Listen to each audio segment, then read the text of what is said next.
Hai semua, selamat kembali ke sekolah. Selamat datang ke SK Keru untuk sesi 2026. Wah, tak sabarnya nak mulakan tahun ni kan? Jom kita tengok apa aktiviti-aktiviti best yang dah dirancang untuk minggu pertama awak semua. Jadi, dah sedia ke untuk minggu pertama yang paling hebat? Mesti dah sedia kan? Sebab kita ada macam-macam aktiviti dan kejutan yang super seronok menanti.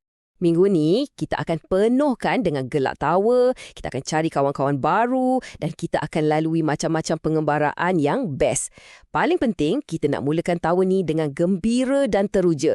Kita nak pastikan semua orang rasa seronok dan selamat datang ke sekolah. Okey, jom kita mulakan dengan hari pertama. Hari Isnin nanti, tema kita ialah Jom Berkenalan. Ya, inilah hari untuk kita kenal-kenal antara satu sama lain. Tengok jadual Isnin ni memang padat. Pagi-pagi kita ada perhimpunan rasmi, lepas tu ada sedikit taklimat disiplin. Tapi jangan risau, lepas tu kita terus masuk aktiviti best. Ada emoji saya, bola nama ceria dan juga Paper Bridge Challenge. Mesti gempak punya. Okey, macam mana nak main bola nama ceria ni? Senang je. Kita semua akan berdiri dalam satu bulatan besar. Lepas tu, cikgu akan baling bola pada seseorang. Bila awak dapat bola tu, awak cuma perlu sebut nama dan satu benda yang awak paling suka. Mudah je kan? Ini cara paling best nak kenal kawan-kawan baru kita. Dan ini dia cabaran pertama awak sebagai satu tim. Bina jambatan guna apa? Guna kertas dan stapler je. Agak-agak jambatan awak boleh tahan tak? Jom kita tengok tim mana yang paling kreatif nanti. Seterusnya, hari Selasa. Tema kita untuk Selasa ialah aktif dan kreatif. Jadi, pastikan pakai kasut sukan sebab kita akan banyak bergerak dan guna otak kreatif awak semua. Pagi Selasa tu kita akan panaskan badan betul-betul. Ada senam robik, ada senam tari dan yang paling best, permainan legenda. Pukul berapa Datuk Harimau? Wah, boleh bayang tak betapa rionya padang sekolah nanti? Mesti kecoh. Dah penat berpeluh, jom kita rehatkan badan. Tapi tajamkan minda pula. Kita akan jadi arkitek perkataan. Guna huruf dari nama sekolah kita.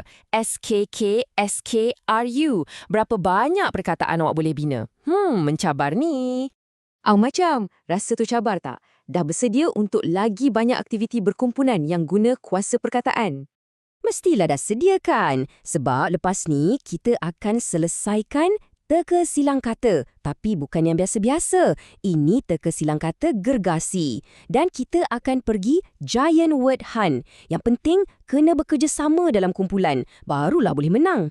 Okey, ada pengumuman penting sikit. Hari Rabu 14 Januari, kita cuti. Yeay! Sekolah tutup sebab cuti umum. Jadi, bolehlah rehat kat rumah, cas tenaga untuk hari Khamis pula ya. Lepas dah rehat sehari, kita kembali ke sekolah pada hari Khamis dengan lebih bertenaga. Tema hari ini memang best. Cabaran, minda dan fizikal. Maksudnya, kita akan uji kepantasan badan dan juga kepintaran otak.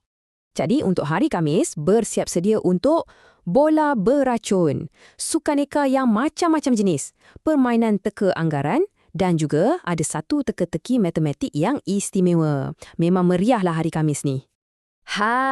Ni dia teka-teki matematik yang saya cakap tadi. Nama dia menjadi nombor 1. Caranya, awak pilih je mana-mana nombor antara 2 hingga 10. Lepas tu, ikut je arahan tu. Kalau nombor genap, bahagi 2. Kalau ganjil, darab 3 tambah 1. Teruskan buat. Dan secara ajaibnya, jawapan akhir awak mesti akan dapat nombor 1. Hebat kan? Macam magic. Nanti kita cuba sama-sama. Lepas tu, kita main teka-teka pula. Dalam teka anggaran, kita nak uji skill awak meneka. Agak-agak berapa berat buku ni Panjang pensel ni pula berapa sentimeter? Jom kita tengok siapa yang ada kuasa meneka paling tepat. Dan sampailah kita ke hari Jumaat. Hari terakhir untuk minggu pertama kita yang penuh aksi ni. Tema untuk Jumaat ialah Menuju Kejayaan.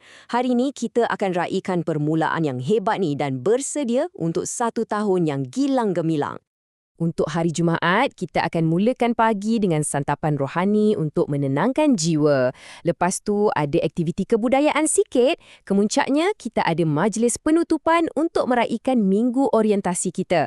Dan lepas rehat, ada satu lagi aktiviti penting yang kita akan buat sama-sama. Sebagai penutup minggu yang super best ni, kita akan bergotong royong. Melalui aktiviti Kelasku Indah, kita akan pastikan kelas kita bersih, cantik dan paling penting, sedia untuk kita belajar sepanjang tahun. Inilah masanya kita tunjukkan semangat sepasukan dan rasa sayang kita pada sekolah. Dan jangan lupa pesanan ni, permulaan yang baik akan membawa kepada tahun yang cemerlang. Inilah semangat yang kita nak pegang sama-sama sepanjang tahun 2026 ni.